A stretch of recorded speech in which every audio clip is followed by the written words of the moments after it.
mendidik anak laki-laki dan perempuan gitu, paling bedanya apa? Oke, kalau misalnya kita kasih perintah ke anak laki-laki itu nggak bisa 3 perintah sekaligus. Misalnya kamu cuci makan, terus ambil piring, tutup makanannya, ya itu nggak bisa. Jadi satu-satu gitu. Kayak kita kasih perintah beresin buku, isi botol minum, siapin seragam, itu nggak bisa. Mereka harus one by one. Dan itu bukan untuk anak laki-laki aja, tapi sampai laki-laki dewasa pun seperti itu gitu. Yang kedua, jadi kalau nyari barang tuh anak cowok tuh susah banget, suka nggak ketemu. Tapi giliran kita yang cari, itu pasti ketemu gitu. Nah itu ternyata karena sudut mata anak laki-laki itu lebih sempit dibanding perempuan. Kalau perempuan itu lebih lebar, tapi jarak ke depannya itu pendek. Kalau laki-laki dia sudutnya lebih sempit, jadi cuma ngeliatnya segini aja nih ibaratnya di depan, tapi itu bisa ngeliat jauh gitu. Nah jadi waktu itu kejadian nyari kaos kaki pramuka gitu, warnanya hitam. Nggak ketemu gitu. Tapi pas aku cari ternyata ada di belakang. Kalau kita kan cari kita nggak cuma ngeliat di depan, ya ngeliat di belakang, di samping gitu, atau mungkin jatuh gitu kan. Nah itu kejadian 2 kali gitu. Nah anak laki-laki itu susah untuk cerita. Jadi kalau misalnya ada satu kejadian, misalnya dia kejadian di sekolah nih dibully gitu ya, dia mungkin pulang dari sekolah nggak bisa langsung cerita, beda sama anak perempuan. Tapi dia nggak ke semua anak laki-laki ya, tergantung kepribadian. Cuman umumnya anak laki-laki itu perlu waktu untuk cerita. Biasa itu malamnya atau udah beberapa hari gitu. Itu kejadian juga di anak aku. Dan kalau ngobrol sama anak laki nih nggak bisa kayak gini nih Kak. Kita hadap-hadapan minta, kalau mama ngomong lihat mata mama ya. Nggak bisa tuh dipaksa untuk ngelihat mata gitu. Karena otaknya itu otak barang gitu. Jadi kalau ngelihat pun terus dia lihat sekeliling gitu. Tapi kalau perempuan kalau ngobrol itu dia maunya tuh matanya tuh ditatap gitu. Iya, kayak eye to eye ya. Iya. Gitu. Nah kalau anak laki-laki nggak bisa, justru dia kayak ngerasa gugup, ngerasa nggak nyaman. Kenapa? Karena kalau dia ngobrol gitu kan, dia tuh kelemahan anak laki-laki yang kita perlu tahu. Dia kesulitan mengubah apa yang dia rasakan, emosi dia menjadi kata-kata. Itu kesulitan anak laki-laki. Kalau kita nih perempuan ngobrol nih kan gampang ya. Aduh hari ini gue kesel banget, aduh hari ini tuh begini gue seneng banget. Kita gampang nih perasaan seneng kita tuangkan ke dalam kata-kata. Tapi anak laki-laki itu perlu waktu gitu. Nah waktu dia lagi nyusun nih kalimat untuk menjelaskan apa yang dia rasakan, itu kan perlu waktu. Tapi waktu dia lagi nyusun kata-kata terus kita tatap matanya nih, apalagi ibu-ibu kan suka nggak sabar ya.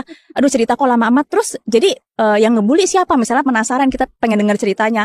Kita tatap matanya. Jadi siapa cepetan ceritanya? Nah itu anak laki-laki makin menutup gitu loh. Maksudnya jadi makin terhakimi, merasa bersalah, jadi takut. Zaman dahulu kala hidup seorang ulama yang sangat disegani. Suatu hari ada seorang pedagang yang berkunjung ke rumahnya. Tuan, apakah Tuan sudah tahu kabar yang baru aja ku dengar tentang sahabat Tuan? Kata si pedagang. Tunggu dulu, kata ulama tersebut. Sebelum kamu memberitahuku lebih lanjut, aku punya 3 pertanyaan dulu untuk kamu. Pedagang itu pun terlihat bingung. Orang ditanya malah ingin kasih 3 pertanyaan balik. Sang ulama pun bertanya, apakah kamu bisa menjamin informasi yang kamu sampaikan itu benar? Si pedagang menjawab, enggak juga sih, aku baru aja mendengar dari seseorang. Oke, berarti kamu tidak bisa menjamin kebenarannya. Ulama itu pun melanjutkan lagi pertanyaannya. Apakah kabar tentang temanku itu adalah informasi yang baik? Pedagang menjawab, enggak, malah sebaliknya. Oke, berarti kamu akan berbicara tentang keburukan yang belum tentu benar. Ujar si ulama menambahkan. Terakhir deh, apakah dengan aku mengetahui informasi yang ingin kamu sampaikan itu akan memberikan keuntungan? Gak ada sih, jawab pedagang itu. Baiklah kalau gitu. Jika keburukan kawanku belum tentu benar dan gak ada keuntungannya, lalu untuk apa kamu cerita kepadaku? Si pedagang itu pun hanya terdiam, menunduk malu, kemudian berpamitan meninggalkan sang ulama. Lewat cerita ini kita diingatkan, di zaman yang sedemikian maju seperti sekarang, seringkali banyak orang yang tanpa sadar menjadi si pedagang, menceritakan aib orang lain, mengumbarnya di media sosial, dan lain sebagainya. Dan yang lebih parah lagi, kita sering gak memiliki saringan seperti yang sang ulama miliki. Berita bohong, fitnah, gosip, atau apapun yang sebenarnya berisi ujian kebencian, kebohongan, yang sama sekali gak mendapat keuntungan ketika mengetahuinya, justru malah menjadi konsumsi publik. Maka dari itu penting bagi kita untuk tidak mudah terbawa arus berita atau informasi yang kita dengar, khususnya di media sosial. Harus punya filter, harus juga bijaksana dalam memilih dan memilah informasi yang kita terima. Ingat, saring dulu sebelum sharing. Ini cara buat anakmu nurut sama kamu tanpa perlu marah-marah. Ini sangat ampuh dan kamu bisa buktikan. Sebagai orang tua, kamu sebenarnya punya kemampuan untuk menghipnosis anak-anakmu. Dengan melakukan hipnosis, kamu bisa buat anak-anak menuruti semua yang kamu ajarkan kepadanya tanpa harus kamu marah. Nah, kali ini saya mau kasih tahu gimana cara dan kapan aja waktu yang tepat untuk memberikan sugesti positif kepada anak. Pertama, saat anakmu sedang terkantuk-kantuk menjelang tidur. Kedua, saat anakmu asik bermain. Ketiga, ketika anakmu bangun pagi dan berusaha menyambung nyawanya saat hendak berangkat sekolah. Nah, pada momen ini, bisikkan di telinga kanannya sugesti yang ingin kamu sampaikan. Misalnya, "Nak, kamu anak kesayangan papa mama. Mulai besok, kamu bangun pagi selalu semangat sekolah ya nak ya. Kamu anak papa mama yang pinter makannya dan suka sayur serta buah-buahan." Nah, 3 momen ini adalah waktu yang tepat untuk menanamkan sugesti pada anak. Karena pada momen ini, anak berada pada gelombang alfa, di mana segala informasi yang ditanamkan atau disampaikan kepada anak tersimpan di pikiran bawah sadarnya dan membentuknya menjadi anak yang seperti yang kita ucapkan. Buktikan sendiri, dan kamu akan kaget kalau kamu punya kemampuan menghipnosis anakmu. So, kamu nggak perlu lagi darah tinggi karena marah-marah sama anak, dan kamu lihat dia menuruti semua perintahmu ini. Oke? Pantang nasihati anak laki dikala dia lapar dan ngantuk. Karena hipotalamus itu juga pusat makan minum dan pusat tidur. Dan dia lebih lebar. Oke. Ya. Saya kalau lihat ada ibu-ibu masih kecil anak gitu ya, punya peraturan misalnya, mau tidur harus cuci kaki dulu, ganti baju dulu misalnya. Tapi ini anak udah tidur di mobil, sehingga waktu turun ke rumah atau ke kamar udah tidur banget, udah nggak bisa lagi ya. Tapi kita paksa juga, ayo cuci kaki dulu. Itu bisa tantrum nanti anak laki, karena ngantuk banget sudah.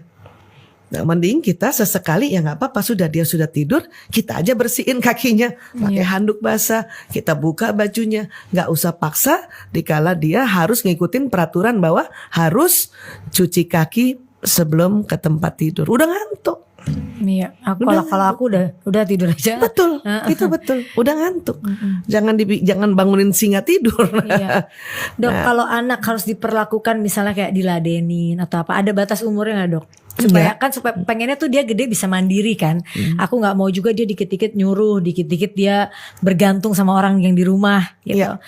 Ada nggak? Itu kalau itu saya suka pakai konsep bahasa kasih. Jadi setiap orang itu mengungkapkan bahasa kasih sayangnya beda-beda kan. Nah, kalau kita pernah belajar tentang love languages tuh, yang ada 5. Ya ada. Nah, ada 5 ya. Jadi kalau saya tambahkannya gini. Jadi di otak manusia itu, kalau saya belajar sama Pak Adi Gunawan tuh, guru hipnoterapi kami, di otak manusia itu ada 5 baterai. Oke. 5 baterai. Nah, baterai ini harus di-charge dengan bahasa kasih sayang. Makanya disebut baterai kasih sayang. Nah, baterai ini setiap orang beda-beda urutannya. Ada orang baterai pertamanya pujian. Ada orang baterai pertamanya sentuhan fisik. Ada orang baterai pertamanya pelayanan. Ada orang baterai pertamanya hadiah. Gitu. Ada quality time. Iya itu. Tapi 5-5-nya ada. Nah itu kita harus tahu persis nih, yang mana anak kita misalnya. Misalnya saya punya anak kan 5 nih Bun, 4 laki 1 perempuan. Itu setiap anak beda-beda baterai pertamanya. Bahwa 5 baterai sama betul, tapi baterai pertamanya.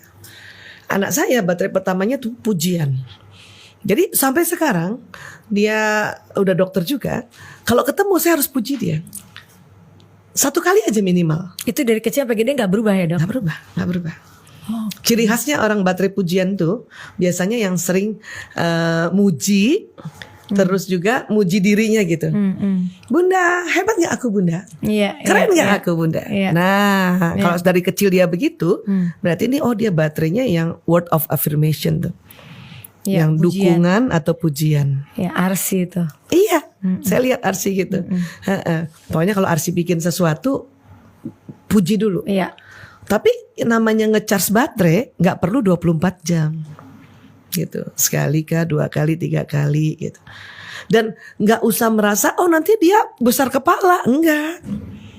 Malah kalau anak baterainya pujian, kita nggak puji berminggu-minggu, berbulan-bulan, maka dia akan punya perilaku ngejek orang lain, hina orang lain. Dampaknya tuh kayak gitu, bisa begitu ya? Kebalik, jadi kebalik. Ya. Jadi kalau ada kita lihat orang suka ngeledek orang, ngejek orang, itu berarti dia jarang dipuji. Makanya dia terbalik tuh. Bukan muji orang malah menghina orang. Nah, kalau yang baterai pertamanya sentuhan fisik, itu kan ciri khasnya meluk duluan. Iya. Kalau ada tamu dia nggak perlu salaman dong, nggak perlu dia langsung meluk gitu ya. Nah ini juga kalau kita ketemu harus peluk. Atau dia datang kita peluk kita ya kita peluk juga gitu, gitu kan.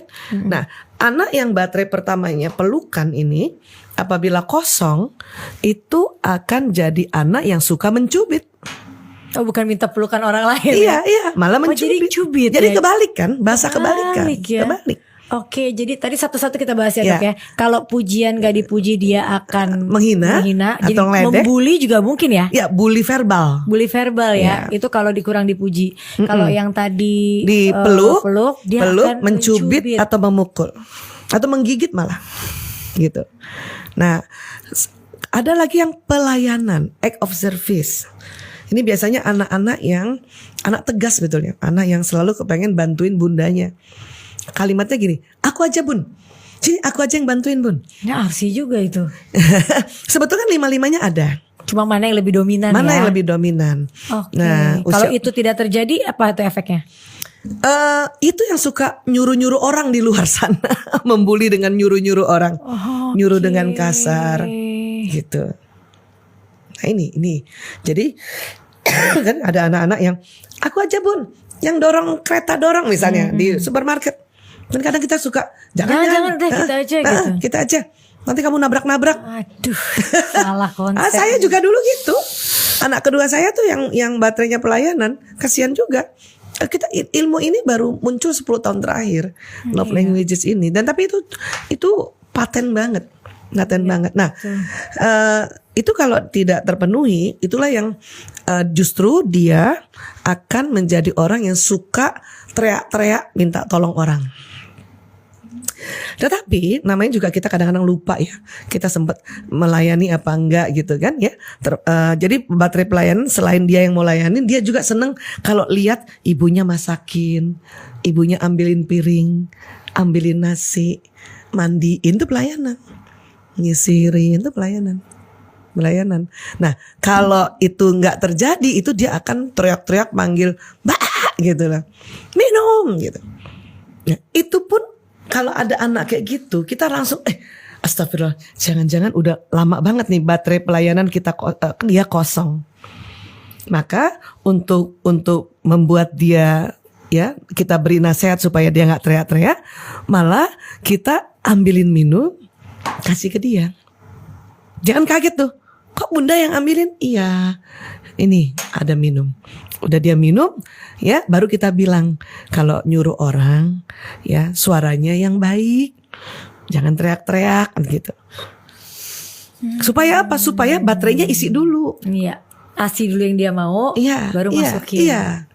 Sama juga sama anak-anak yang suka menghina adiknya, kita malah marahin kan, kakak jangan ledek adik dong. Itu udahlah baterainya kosong tambah kosong. Maka untuk kita mau kasih nasihat, panggil dulu, sini kakak sini, misalnya gitu. Ya, bunda sayang sama kakak tuh anak hebat.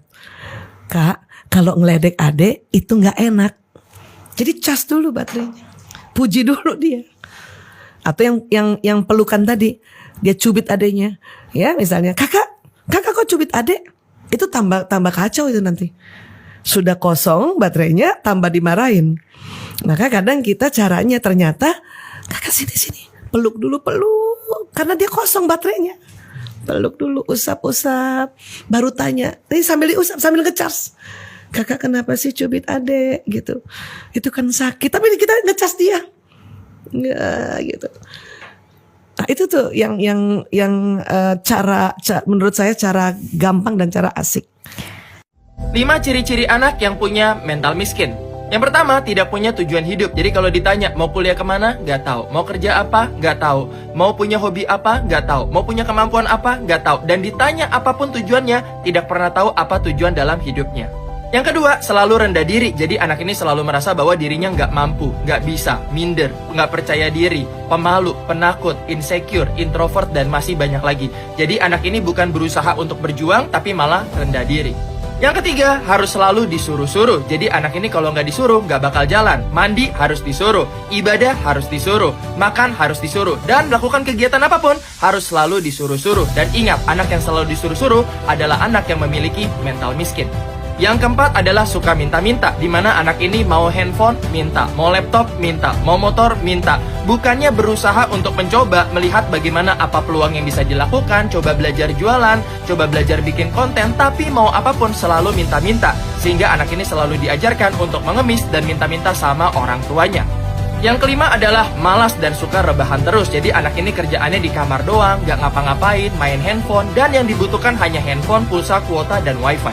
Kalau teman-teman memiliki 5 mental ini, maka teman-teman harus berubah. Kenapa? Karena 5 mental ini yang akan membuat kita jadi orang yang tidak berkembang, sulit untuk maju, dan sulit untuk berubah. Apakah teman-teman setuju? Kalau setuju silahkan komen setuju, dan silahkan share video ini seluas-luasnya untuk membantu generasi muda yang ada di Indonesia. Salam satu keluarga. Kenapa sih orang bule itu sangat mandiri dan tidak patriarki? Setelah aku research dan aku saksikan sendiri di tempat aku tinggal di negara New Zealand. Jadi mereka memang sangat mandiri banget dan jauh dari kata patriarki. Yang pertama, cara mereka membesarkan anaknya sangat jauh berbeda dengan cara kita orang Asia membesarkan anak. Kalau di sini umur 6 bulan bayi udah makan sendiri, guys. Jadi mereka nggak ada istilah kasihan, nggak tegaan. Pokoknya dilatih supaya mereka bisa makan sendiri. Umur 6 bulan udah tidur sendiri di kamar sendiri. Jadi kalau misalnya kita bandingkan dengan kita yang membesarkan anak yang apa-apa nggak tegaan, yang apa-apa kasihan, itu udah jauh berbeda dengan mereka. Kita malah berpikir cara mereka membesarkan anak sangat ekstrim sekali ya kan. Padahal kalau misalnya di sini itu sangat-sangat normal dan biasa banget. Jadi dari kecil mereka udah diajarkan kemandirian. Jadi dari kecil orang tuanya sudah memperlihatkan kalau laki-laki maupun perempuan itu sama aja, bisa nyuci piring, bisa nyuci baju, bisa masak. Pokoknya dari kecil udah diajarkan semuanya bisa dilakukan tanpa mandang dia perempuan atau laki-laki. Pokoknya nggak ada patriarki di sini. Lihat aja kalau misalnya aku upload video, mertuaku yang nyuci piring, habis makan kami, mertuaku laki-laki ya, mertuaku perempuan yang masak, aku yang lap meja, suamiku yang nyapu rumah gitu. Jadi semuanya bekerja, nggak ada istilah ratu, raja, nggak ada. Jadi dari kecil udah diajarkan mereka mandiri. Nah, sesudah besar 18 tahun, mereka sudah harus out, sudah harus keluar dari rumah orang tua mereka. Kalau kamu masih tetap tinggal di rumah orang tua kamu, di umur 18 tahun, kamu harus membayar uang kos, uang sewa ke orang tua kamu. Jadi nggak gratis lagi. Tapi memang di negara maju, pemerintahannya mempermudah, ya kan, namanya juga negara maju, masyarakatnya sejahtera. Umur 14 tahun aja udah ditrain sama pemerintah dan disediakan kerjaan untuk mereka. Berarti mereka masih SMP kan. Jadi pulang sekolah atau sore-sore habis pulang sekolah mereka bisa kerja 3 jam gitu untuk mendapat uang jajan atau gimana supaya mandiri lah. Jadi mereka digaji nantinya. Atau pas lagi school break, libur sekolah, mereka mau ngisi waktu luangnya dengan cara bekerja, mereka bisa. Mereka tinggal apply for a job gitu. Pekerjaan apa yang cocok untuk mereka di umur mereka. Jadi ya gitu, untuk SMP, SMA, kuliah, ada part-time job mereka sesuai dengan umur mereka, sesuai dengan waktu luang mereka ada kalau mereka cari, kalau mereka butuh. Nah, kalau misalnya mereka udah umur 18 tahun, udah keluar dari rumah orang tuanya atau mereka tinggal di rumah orang tuanya tapi bayar, mereka bisa take benefit dari pemerintah. Jadi mereka misalnya mereka situasinya belum kerja gitu, tapi mereka udah umur 18 tahun, mereka bisa mendaftarkan benefit. Jadi kayak kan mereka statusnya pengangguran lah berarti ya. Jadi pengangguran di sini digaji sampai bisa dapat pekerjaan. Jadi mungkin 1 tahun lah batasnya gitu. Bisa digaji pemerintah kayak 2 juta seminggu, 3 juta seminggu. Itu kalau misalnya kamu belum dapat pekerjaan. Jadi sambil nyari pekerjaan kamu dibayar sama pemerintah. On benefit namanya. Dan kalau misalnya kamu memilih untuk kuliah di sini, kamu juga nggak membebankan orang tua kamu mandiri. Kamu bisa take student loan. Jadi kamu minjam dari pemerintah, nanti sesudah kamu kerja kamu bayar per minggunya, setiap gajian kamu bayar. Jadi di sini kebanyakan yang kuliah, bahkan suamiku ya kuliah, dia nggak membebankan orang tuanya, walaupun ibaratnya orang tuanya mampu. Suamiku itu kuliah sendiri loh, adik iparku juga kuliah sendiri, mereka take student loan. Jadi pinjam ke pemerintah, nanti bayar sesudah kerja. Jadi nggak ada istilah hanya orang kaya yang bisa kuliah, hanya yang punya uang yang bisa kuliah. Semua bisa kuliah di sini, yang miskin kaya karena bisa minjam uang dari pemerintah. Yang penting dibayar nanti sesudah kerja. Jadi ya gitu, dari kecil sampai besar mereka udah terbiasa hidup mandiri. Mereka tidak membebankan orang tua mereka, dan orang tua juga nggak membebani si anak. Ketika si anak sudah mampu mencari uang, orang tua nggak memaksa mereka harus mengasih ke orang tua, mengirimkan ke orang tua, nggak ada seperti itu, karena keduanya sama-sama mandiri. Orang tuanya juga di sini kerja sampai pensiun, sampai di umur 65 tahun di sini kerja. Sesudah mereka pensiun, mereka dibiayai pemerintah. Jadi mereka nggak ngarep itu dibiayai si anak, karena biaya pensiunnya mereka udah ada. Jadi rata-rata ya uang pensiun di sini dibayar kayak 5 juta per minggu. Jadi mereka nggak butuh lagi gitu kayak dibiayai sama anak-anaknya. Pokoknya di sini semuanya serba mandiri lah, mandiri sejak bayi.